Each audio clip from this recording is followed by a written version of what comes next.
Hey y'all, thanks for tuning in to a new season of Country Fried Rock. I'm your host, Sloan Spencer. Thanks for joining us.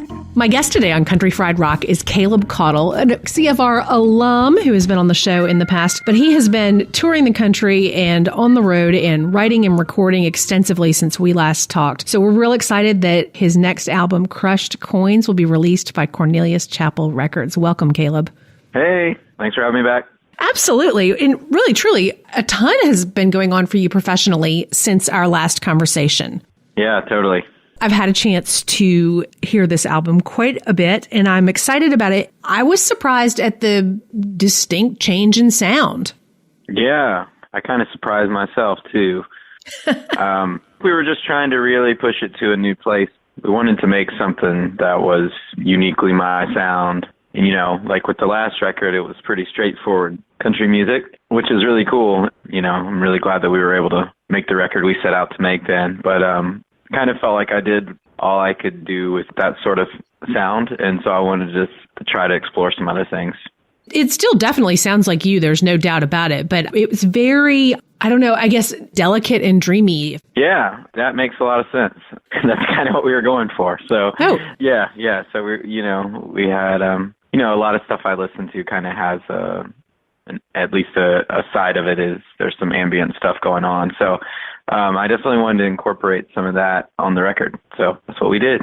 I don't think I've ever asked you. So what have you been listening to then? Man, my listening habits are pretty crazy these days. They're kind of just all over the place. I don't feel like it's any one thing. You know, it's everything from like stuff like Brian Eno to stuff like John Coltrane to there's like some reggae stuff.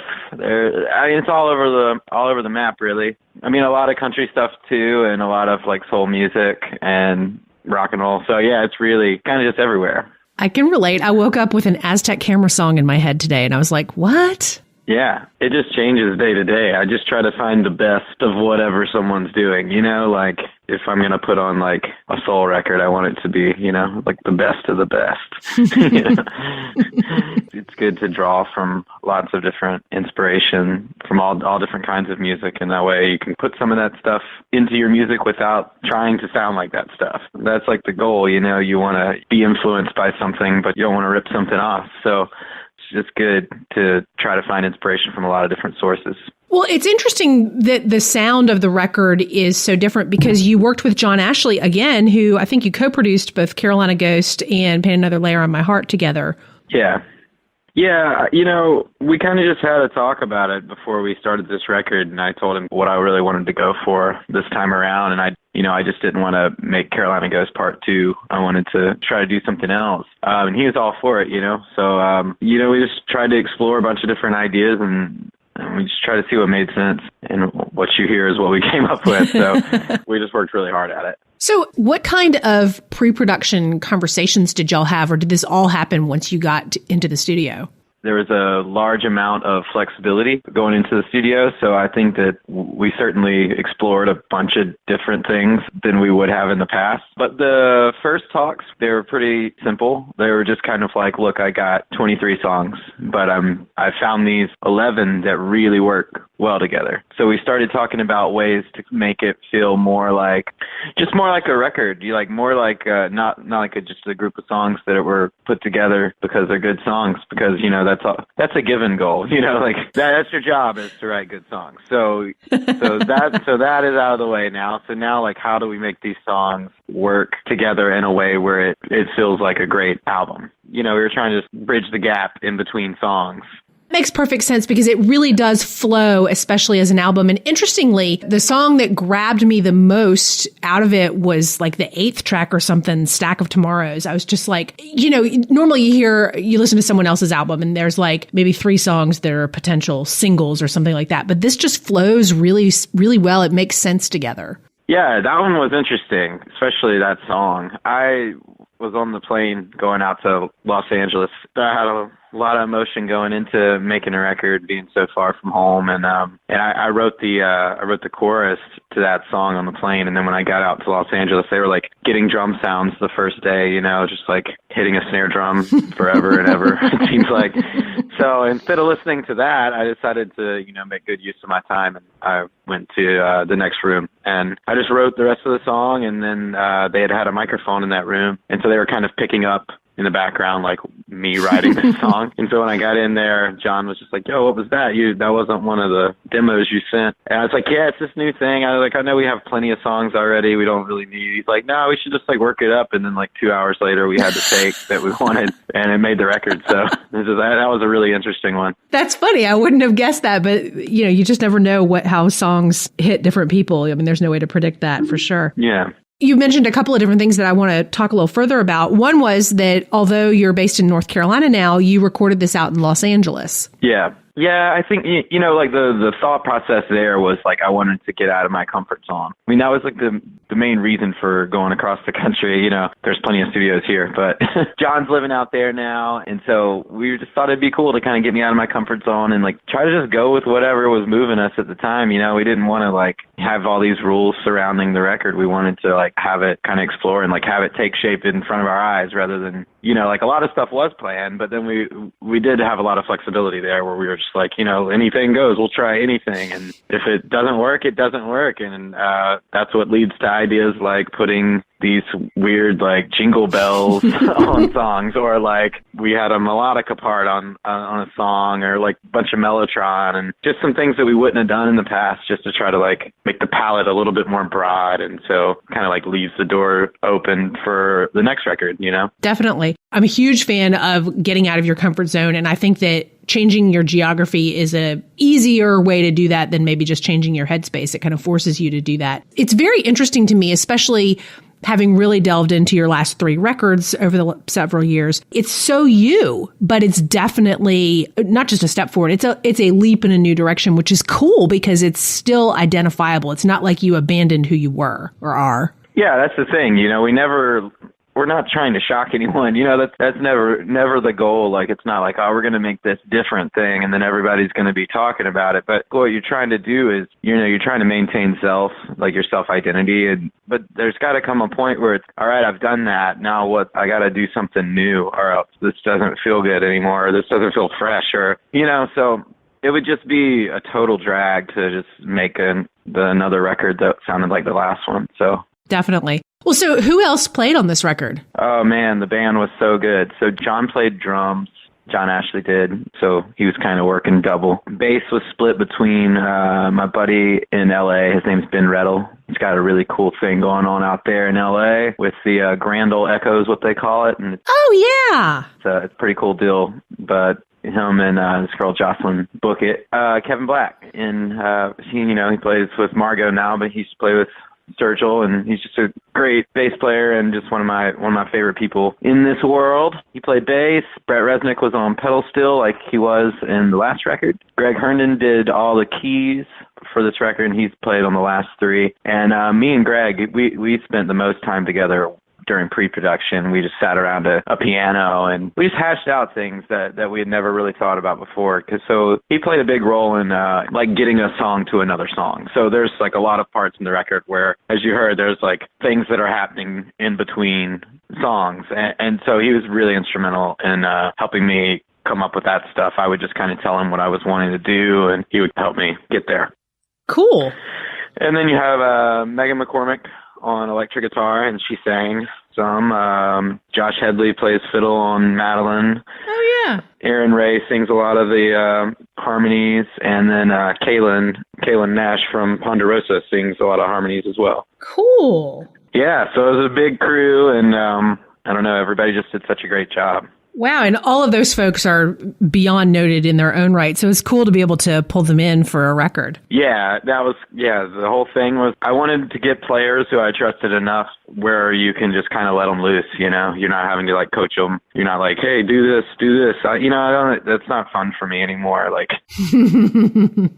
I've made records like that, you know, and it just kind of sucks the fun out of it. And so it's a lot more fun for me, I think, to just, you know, you bring the people on board who you trust, and you just tell them to be themselves, and they can just do that, and then it's like a way more interesting approach. So was everyone present during the recording, or? It was broken up into 2 sessions. We did so out in LA, we laid down like the basic tracks, all my guitar, all my vocal, all the drums, and a lot of the bass, and then all the keys. All that stuff was done in LA. And so then we had the bed tracks, basically, is what you call that. And then we went to Nashville and did a week of overdubs there. And that's where like Aaron Ray came and sang, and Megan did all her parts. Brett came in and played all his parts. Josh Headley came over and did the fiddle. It was kind of just split up into 2 sessions. Got it. Well, that makes perfect sense. Brett's playing on the pedal steel in this record specifically really adds to that kind of ethereal feel on some of the songs without overpowering it.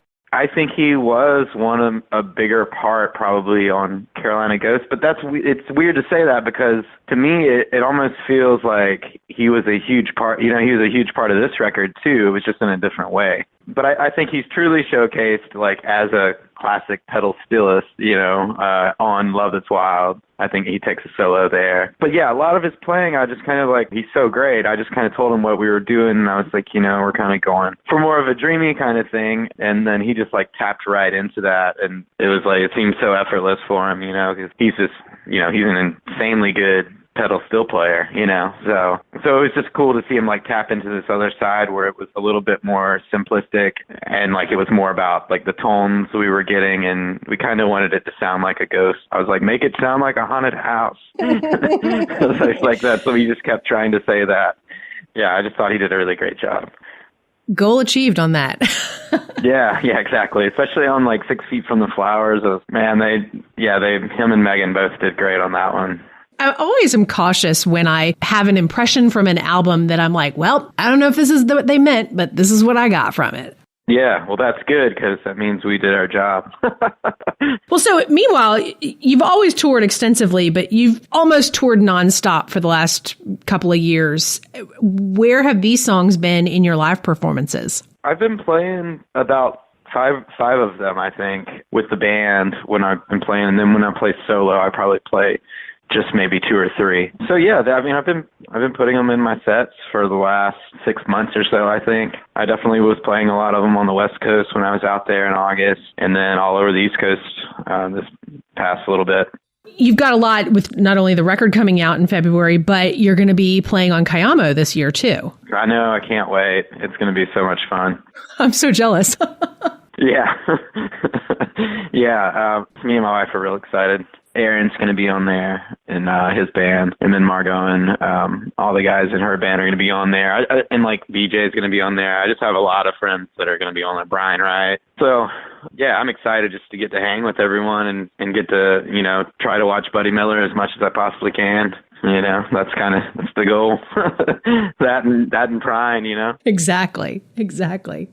Meanwhile, somewhere in all of your touring and playing all over the place, you also have a lot of gorgeous Instagram photos from various national parks. I've even hit you up for some advice on national parks personally. Tell me a little bit about that.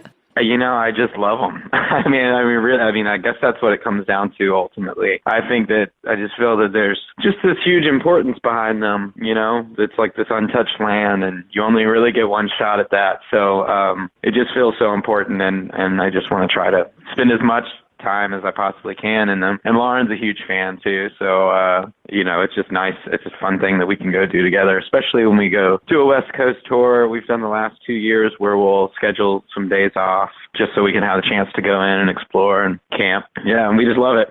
Do you have like a top 5 or a top 10? I mean, really, people should check your Instagram, by the way. Those photos are beautiful. Top 5, top 10. I don't know. That's hard to say.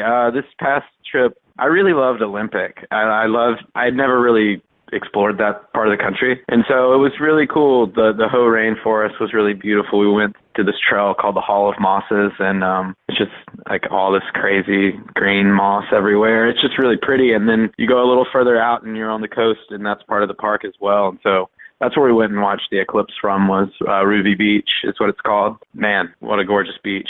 Yeah, that was one of my favorite ones. And we spent a couple days in Joshua Tree too, so that was really, really beautiful in a different way. We stayed in this old, like gutted out Airstream trailer and just like in the middle of all this field of Joshua trees, and it was just like, this is crazy, you know?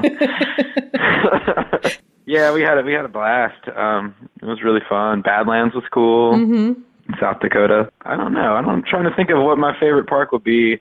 I've been to Arches and Canyonlands a couple times each, and I really like both of those parks in Utah as well. There's a lot more to be seen too. That's cool. I'm excited. I'm going out to Zion this spring, and I absolutely cannot wait. That's cool. Yeah, Zion's cool. We didn't get to spend enough time there. We only got to really just kind of drive through and, you know, look around and stuff. We didn't get to do any like big hikes there. How did Cornelius Chapel come on board? That's really exciting news. My buddy Scott works with them, and I played him a few songs on the record, and he told me that they were like looking for stuff because, you know, they're still a newer label, you know, so they were just kind of like looking for a few things to kind of be the flagship releases for them. And, you know, I met with those guys. I really liked them. They just were really enthusiastic about the record, and they didn't want me to change a thing. And that, you know, that's music to my ears. So, you know, I was just like, okay, well, cool. This is going to work. So just really good dudes. And they really care a lot about the tunes, and they just want to see it succeed. So I'm really excited about working with them. I first got to know them when they came on board with Chris Porter's final album. And so I've just been real curious that they were so supportive. I mean, what a terrible, awful, wonderful thing for them to do, though. It's just been... Yeah, I'm really glad that they did that. And that's how I met you, so it was through Chris. Through Chris, yeah. Well, and Chris would totally be stoked about the release of the record, you know. I mean, I think about all the good press it got, he'd be absolutely thrilled. Long overdue and deserved for many years prior, but... Totally agree. Anyway, but yeah, so, you know, I wouldn't normally bring that up again, except that I would have never met you had it not been for Porter. So, you know, I mean, maybe eventually. That's cool. I don't even think I knew that. Like, I thought that we had just always known one another. I can't remember a time where I don't know you. It's been a while now, yeah. I know. It's weird. And that's why when I was prepping to interview you today, I was like, you know, I've known you for such a long time, but I haven't featured you with all the different stuff you've had going on. So what's in my head is not necessarily what we've shared with everybody. That's true. Yeah. With a lot of excitement and hopefully a bit more widespread visibility for Crushed Coins, what is kind of on the horizon? Well, I just signed with a booking agency called Atomic Music Group. Yay! In Nashville, yeah. I'm really excited about that. Yeah, I think we have, so our schedule will be pretty busy next year, and a lot of full band stuff. I just got a new van. Woohoo! So that's cool. And so, yeah, we'll just be touring a lot next year. Yay! And, yeah, exactly. And I plan on going overseas this next year as well. So yeah, we're just gonna try to tour it as hard as we can, and you know, hopefully some folks catch on to it. Caleb Caudle, I'm really excited for Crushed Coins to be out. I can't wait for people to hear this because, as I've said a couple of times in our conversation today, it's definitely you, but it's a really exciting new sound and direction that's still identifiable. Thank you. I mean, I'm really excited to get it out there too. I mean, we worked really hard on this record. I know everyone says that about every record, but man, this one was, you know, we tested our patience with it, and we tried a bunch of things, and some things that we tried were very expensive, and those things didn't pay off, and so we left them out. And I guess the funniest one would be I put a string quartet on the title track, and then I ended up cutting it because I thought it was a little distracting. I thought it distracted from the solemnness of the song, and so I took it off. That's what we were left with. Thanks so much, Caleb. I really am excited about this record, and I appreciate your time coming back to chat with us on Country Fried Rock. Yeah, thanks for having me. Take it easy. Bye. Bye-bye.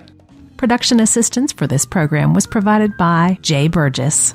Thanks so much for hanging out with us here at Country Fried Rock. Find more of our episodes wherever your favorite podcast is or at countryfriedrock.org. All content is copyright 2017 by LilyPad Productions. All rights reserved. You can find us on Facebook, Twitter, and Instagram. We are Country Fried Rock. If you need to reach out in the United States for 24/7 assistance, call the Suicide Prevention Lifeline, 800-273-8255. They also have 24/7 chat available at suicidepreventionlifeline.org. I've been making bracelets from used guitar strings that musician friends have been sending me and adding a little medallion on there with that Suicide Prevention Lifeline phone number on it. Giving them to a bunch of musicians over the last few months. They're all different. If you'd like one, shoot me a DM on either Twitter or Insta. They're $15, including shipping. Take care, and thanks so much for taking care of the people you love. Ever he been helping us some country fried